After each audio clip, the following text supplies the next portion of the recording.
ମଣିଷ କଣ ଖାଇବା ଦରକାର, କେମିତି ବଞ୍ଚିବା ଦରକାର, ତାର ଜୀବନ ଶୈଳୀ ବିଷୟରେ ଗୀତା ଭାଗବତରେ ଲେଖା ହେଇଛି। ଯିଏ ମଣିଷକୁ ତିଆରି କରିଛି ସେ ଗୀତା ଭାଗବତକୁ ଲେଖିଛି, କିନ୍ତୁ ଆମେ ପଢୁଛେ କି ନା ପଢୁନି।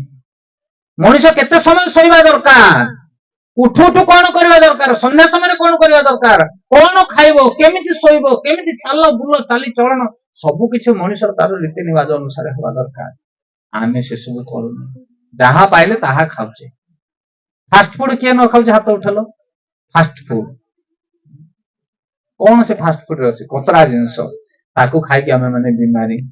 ଏବେ ଦେଖନ୍ତୁ ବଡ ବଡ ମେଡିକାଲ ମାନଙ୍କରେ କେତେ ସବୁ ରୋଗୀ ପଡିକି ଛଟପଟ ହଉଛନ୍ତି, କେବଳ ମଣିଷ ମାନେ ଛଟପଟ ହଉଛନ୍ତି ରୋଗୀ ହେଇକି।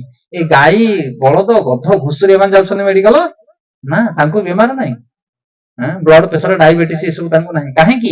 କାରଣ ସେମାନେ ଯାହା ଖାଇବା କଥା ଖାଉଛନ୍ତି, ତାଙ୍କ ଧର୍ମ ତାଙ୍କେ ପାଳନ କରୁଛନ୍ତି, କିନ୍ତୁ ମଣିଷ କିଛି ପାଳନ କରୁନି, ମନ ଇଚ୍ଛା ଚାଲୁଛି, ଯାହା ପାଇଲା ତାହା ଖାଉଛି, 9ଟା ପର୍ଯ୍ୟନ୍ତ ଶୋଉଛି, ରାତି 12ଟା ପର୍ଯ୍ୟନ୍ତ ମୋବାଇଲ ଟିପି ଟିପି କରୁଛି। କଣ ହବ ତା ଅବସ୍ଥା? କୁହାଯାଏ ସୂର୍ଯ୍ୟ ଅସ୍ତ ପୂର୍ବରୁ ଭୋଜନ କରିବା ଦରକାର, ସୂର୍ଯ୍ୟ ଅସ୍ତ ହେଇଗଲା ଭୋଜନ କରିବା କଥା ନୁହଁ। ଶାସ୍ତ୍ରରେ ନିର୍ଦ୍ଦେଶ ଦେଇଛି ବ୍ରହ୍ମ ମୁହୂର୍ତ୍ତରେ ଉଠିବ। ବ୍ରହ୍ମ ମୁହୂର୍ତ୍ତ କୋଉଟା? ସୂର୍ଯ୍ୟ ଉଦୟର 2 ଘଣ୍ଟା ପୂର୍ବରୁ ଉଠିବ, 2 ଘଣ୍ଟା ଭଗବାନଙ୍କ ନାମ ସ୍ମରଣ କରିବ, ସୂର୍ଯ୍ୟ ଆଲୋକ ହେଲେ ତାପରେ କୋଡ଼ି ଶାବଳ ଖାନ୍ଦେଇକି ବିଲକୁ ଚାଲିବ। ହରିବ ବ୍ରହ୍ମ ମୁହୂର୍ତ୍ତରେ ଉଠିବ, ସେ କାମ। ଆମର ଶୋଇବା ଠିକଣା ନାହିଁ, ଖାଇବା ଠିକଣା ନାହିଁ, ତ ଆମେ କି ମଣିଷ? ସେଥିପାଇଁ ଏତେ ବଢିଆ ଭଗବାନ ଗୋଟେ ଶରୀର ଦେଇଛନ୍ତି, ମନୁଷ୍ୟ ଜନ୍ମ ଦେଇଛନ୍ତି, କିନ୍ତୁ ଗଧ ଘୁଷୁରୀ ଠାରୁ ମଧ୍ୟ ଆମେ ହୀନ ହେଇଯାଇଛେ।